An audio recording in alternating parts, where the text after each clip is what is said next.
ऐसा होता है जब बॉलीवुड की 2 बड़ी फिल्में या एक से ज़्यादा बड़ी फिल्में बॉक्स ऑफिस पर रिलीज होती हैं, तो जाहिर सी बात है जो जनता है, जो ऑडियंस है, वो एक ही फिल्म की तरफ खिंचती चली जाती है और जो बाकी की फिल्में लगी होती हैं वो उतनी नहीं चलती हैं। या तो मूवी सीधे फ्लॉप होती है या तो बहुत ही जो कलेक्शन होता है बॉक्स ऑफिस पर वो बहुत ज़्यादा ही कम होता है, यानी कि जो आपने पैसा लगाया है उससे बहुत ही कम कमाई होती है। और ऐसा ही सीन अभी हाल में ही बना था जब स्त्री 2 और साथ में खेल खेल में और साथ में वेदा रिलीज हुई थी। आप लोग बहुत अच्छे से जानते हैं कि स्त्री 2 में जो लीड एक्टर्स थे वो राजकुमार राव थे, श्रद्धा कपूर थी। बात करूं मैं खेल खेल में तो उसमें मल्टी स्टारर मूवी थी और जो मेन लीड में थे वो थे अक्षय कुमार। अगर मैं बात करूं वेदा की तो जॉन अब्राहिम थे।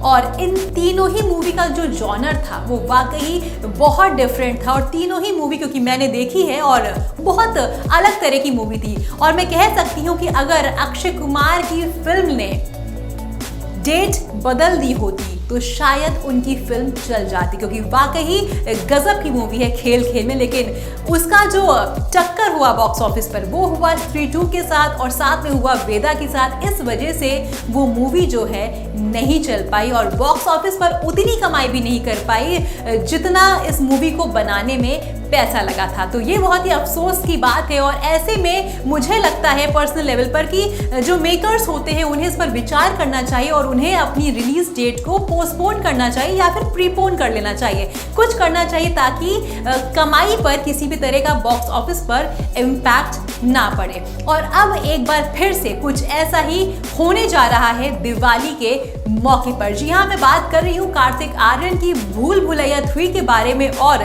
रोहित शेट्टी की सिंघम अगेन के बारे में। खबर ऐसी हमें मालूम पड़ी है कि 1 नवंबर को इन मूवीज का क्लैश होने वाला है और ऐसे में कार्तिक आर्यन एकदम नहीं चाहते हैं कि एक बड़ी मूवी के साथ उनकी मूवी का क्लैश हो और ये बहुत ही समझदारी वाला डिसीजन है अगर मैं कहूँ तो। आइए जानते हैं पूरी डिटेल्स क्या है। खबरों के मुताबिक कार्तिक आर्यन इस टक्कर से बचना चाहते हैं। उन्होंने इस बारे में रोहित शेट्टी से फोन पर बात की है और सिंघम अगेन की रिलीज डेट आगे बढ़ाने की रिक्वेस्ट की है। कार्तिक का कहना है कि अगर सिंघम अगेन 15 नवंबर के आसपास रिलीज होती है तो दोनों फिल्मों को फायदा होगा।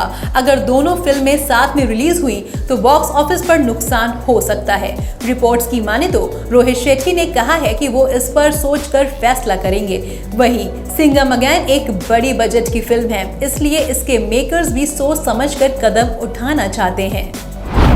यहाँ पर एक इंफॉर्मेशन मैं आप सबके साथ और शेयर करना चाहती हूँ, वो ये है कि भूल भुलैया 3 की जो रिलीज डेट है वो बहुत पहले से ही दिवाली के टाइम पर रिलीज होने के साथ ही तय हो चुकी थी। लेकिन अगर मैं सिंघम अगेन की बात करूँ तो पहले ये मूवी इंडिपेंडेंस डे के मौके पर रिलीज होनी थी, लेकिन इस मूवी की जो रिलीज डेट है वो किसी वजह से बाद में शिफ्ट की गई दिवाली के मौके पर। और ऐसे में कार्तिक आर्यन को लगातार खतरा नजर आ रहा है कि भूल भुलैया 3 में खतरा हो सकता है और उनकी मूवी पर एक इम्पैक्ट पड़ सकता है अगर सिंघम अगेन भी इसी मौके पर रिलीज होगी। आपको बता दें कि भूल भुलैया 3 में यहाँ पर कार्तिक आर्यन के साथ तृप्ति डिमरी और विद्या बालन भी नजर आएंगी। तो वहीं अगर मैं सिंघम अगेन की बात करूं तो यहाँ पर अजय देवगन, दीपिका पादुकोण और करीना कपूर खान नजर आएंगे। यानी कि अगर मैं सिंघम अगेन की बात करूं तो एक मल्टी स्टारर मूवी तो होने वाली है, लेकिन कमाल की बात यह है कि सारे ही बेहतरीन स्टार्स इस मूवी में एक साथ बड़े पर्दे पर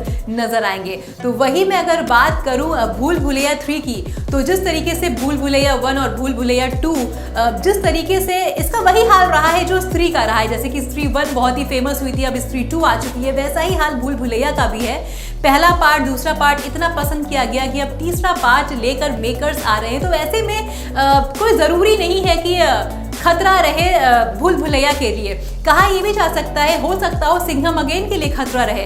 ऐसा मैं इसलिए कह रही हूँ कि अगर आप देखें तो खेल खेल में अक्षय कुमार एक बड़े स्टार हैं, लेकिन बाजी किसने मारी? बाजी मारी स्त्री 2 ने। जी हाँ, और ऐसे में कहना बिल्कुल गलत नहीं है कि you never know box office पर कौन सी फिल्म चल जाए और कौन सी फिल्म फ्लॉप हो जाए। लेकिन फिर भी कार्तिक आर्यन ने अगर ये फैसला लिया है तो बहुत ही समझदारी का फैसला लिया है। हालांकि अभी तक रोहित शेट्टी ने उनके इस फैसले पर कुछ भी बयान नहीं दिया है और उन्होंने कुछ कंफर्मेशन नहीं दिया कि क्या वो वाकई में अपनी रिलीज डेट शिफ्ट करेंगे या फिर नहीं। कोई भी अपडेट होगा हम आप तक सबसे पहले पहुंचाएंगे।